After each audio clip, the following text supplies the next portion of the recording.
நேற்று திமுக கூட்டணி சொல்லும்போது அதிமுக கூட்டணி அடிமை கூட்டணியா இருக்கு, எதை எடுத்தாலும் முடிவு டெல்லியில் செய்ய வேண்டியதா இருக்கு.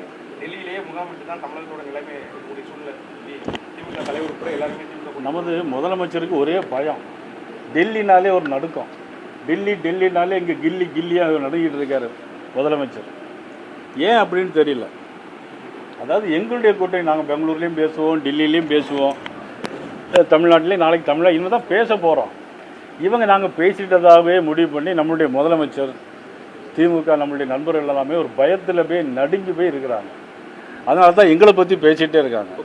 அவங்க கவலைப்பட வேண்டியது மக்களை பற்றி கவலைப்படணும். மக்களுக்கு நாங்கள் எதை செஞ்சுருக்கோம், 523 அதெல்லாம் 500க்கு மேலே தேர்தல் வாக்குறுதி சொன்னோம், அதெல்லாம் நிறைவேற்றிட்டோம். நாங்கள் சொத்து வரியை கூட்டலை, 300 மடங்கு சொத்து வரியை நாங்கள் கூட்டலை, மக்கள்கிட்ட வந்து கேட்கணும். மின் கட்டணத்தை கூட்டலை, மக்கள்கிட்ட வந்து கேட்கணும். மின் கட்டணத்தை 2 மாதத்துக்கு ஒருக்கா நாங்கள் கணக்கெடுப்போம்னு சொன்னோம், நாங்கள் செய்யலை அப்படிங்கிறது மக்கள்கிட்ட வந்து சொல்லணும். இதை விட்டு போட்டு டெல்லி அப்படின்னா அதில் என்ன அர்த்தம் இருக்குன்னே தெரியல.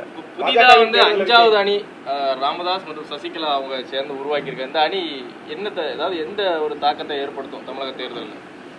அதாவது வந்து இது வந்து இந்தியா சுதந்திர நாடு. நாளைக்கு நீங்களே கூட கட்சி ஆரம்பிக்கலாம். இந்த டிவி இந்த மைக்கை தூக்கி விட்டுட்டு நாளைக்கு ஒரு கட்சி ஆரம்பித்தா நீங்களும் ஒரு அணியாக சேர்ந்துடலாம்.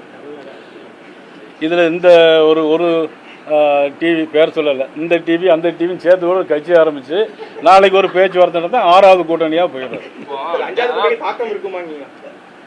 இப்போ வெயில் தாக்கம் அதிகமாக இருக்குது, அவ்வளோதான். தமிழகத்தில் பாஜகவில் தனித்து நின்று ஒரு தொழிலும் ஜெயிக்க முடியாதுன்னு ஓபிஎஸ் மாதிரி பேசியிருக்காரு. தமிழ்நாட்டில் பாஜக ஆட்சி அமைக்கிறது மிகப்பெரிய சவாலான காரியம். வரக்கூடிய தேர்தலில் அதிமுக பாஜக கூட்டணி படுதோல்வியை சந்திக்கின்ற மாதிரி ஓபிஎஸ் கருத்தா இருக்குது. எங்கள் அண்ணன் ஏன் கட்சி ஆரம்பிக்கலன்னு இப்படி தான் தெரியுது. எங்கள் அண்ணன் மேலே ரொம்ப மதிப்பு மரியாதையும் வச்சுருக்கோம். புரட்சித் தலைவர் அம்மான்னு சொல்லிட்டு இப்போ ஒரு இடத்துல போய் சேர்ந்துருக்காரு. அவரு அதை சொல்றது சரியா இருக்குமான்னு எனக்கு தெரியல. பாஜகவின் தேர்தல் அறிக்கை எப்போ வெளியாகுது சார்? முக்கியமான அம்சம் அப்படிங்கிறது எப்படி இருக்கும்? பொறுத்திருந்து பாருங்க, நாளைக்கு மத்திய அமைச்சர் வராரு. அதனைத் தொடர்ந்து தேர்தல் அறிக்கைங்கிறது ஏற்கனவே அதிமுகவில் தேர்தல் அறிக்கை எல்லாம் அறிவிச்சிருக்கிறாங்க.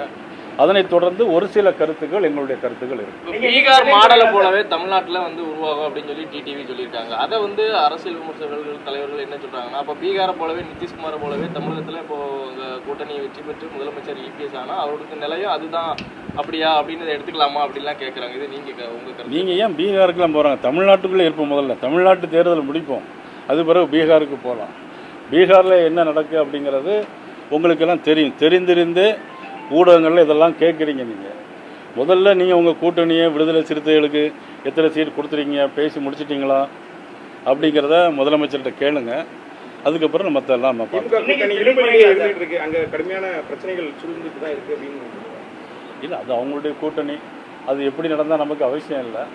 இருந்தாலும் மக்களுக்கு நன்மை செய்யணும். அந்த கூட்டணி செஞ்சுருக்காங்களா 5 வருஷம்? இதுதான் எங்களுடைய கேள்வி. அவங்க வந்து சீட்டு கொடுக்கலாம், கொடுக்காமல் இருக்கலாம். அவங்க வந்து ஒரு சீட்டு கூட வாங்காமல் கூட கூட்டணி சேரலாம். எங்களை பொறுத்தவரைக்கும் மக்கள் நலன் சார்ந்த கூட்டணியா?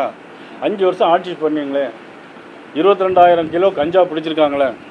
நம்ம பக்கத்தில் விளாத்திக்குளத்தில் ஒரு பெண்ணை +2 படிக்கிற மாணவியை ஏற்கனவே பெயிலில் இருந்திருக்கான். அவனுக்கு பரோலில் கையெழுத்து போட்ட கொடுத்தது யார்? அவன் பரோலில் வந்திருக்கிறான். பரோலில் வருவதற்கு கையெழுத்து போட்ட யார் கொடுத்தாங்க? எப்படி பரோலில் வந்தார்? அவன் ஏன் அங்கே ஊருக்கு வந்தான்? எவ்வளவு கஞ்சா வச்சுருந்தான்? கஞ்சா சாப்பிட்டதுனால தான் அந்த பெண்ணை அந்த பெண்ணுடைய உடலில் மறைமுகமான இடத்துல 14 இடங்களில் சேதப்படுத்தியிருக்கிறான். நம்ம நினச்சி பாருங்கள், நம்ம வீட்டில் அந்த மாதிரியெல்லாம் ஒரு சம்பவம் நடந்தால் எவ்வளவு வேதனை, அந்த பெற்ற தாய் தகப்பங்களுக்கு எவ்வளவு மனவேதனை இருக்கும். இதுக்கெல்லாம் காரணம் என்ன? கஞ்சா, போதைப் பொருட்கள். இதை நம்ம முதலமைச்சர் தடுத்து நிப்பாட்டியிருக்காங்களா? நம்ம முதலமைச்சர் அதை தடுத்து நிப்பாட்டியிருக்காங்களா இந்த 5 வருஷத்தில்? எனக்கு நண்பர் இதை தடுத்து நிப்பாட்டி மக்கள் நலன் சார்ந்த பிரச்சனையை பேசணும் தவிர டெல்லின்ட்டு டெல்லியில் பேசினா என்ன?